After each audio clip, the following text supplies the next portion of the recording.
Polres Buleleng menggelar apel kesiapan pengamanan ogoh-ogoh dan malam penggerupukan Rabu pagi 18 Maret 2026 di Mapolres Buleleng. Tujuannya adalah mengantisipasi berbagai potensi gangguan Kamtibmas seperti perkelahian, konsumsi minuman beralkohol, hingga kecelakaan lalu lintas yang kerap terjadi saat malam penggerupukan.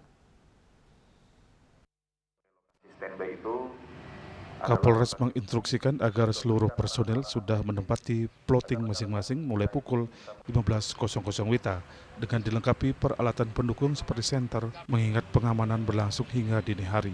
Pengamanan akan dipimpin oleh perwira di setiap lokasi dengan koordinasi yang intensif.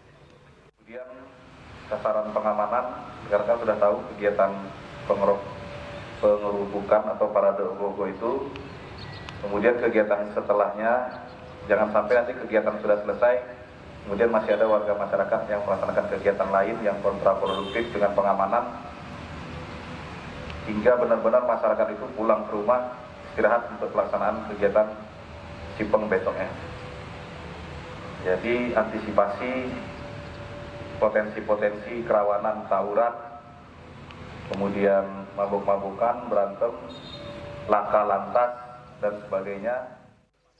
Kapolres juga berharap pelaksanaan pawai ogoh-ogoh dan malam pengerupukan di wilayah Buleleng dapat berjalan aman, tertib, dan kondusif.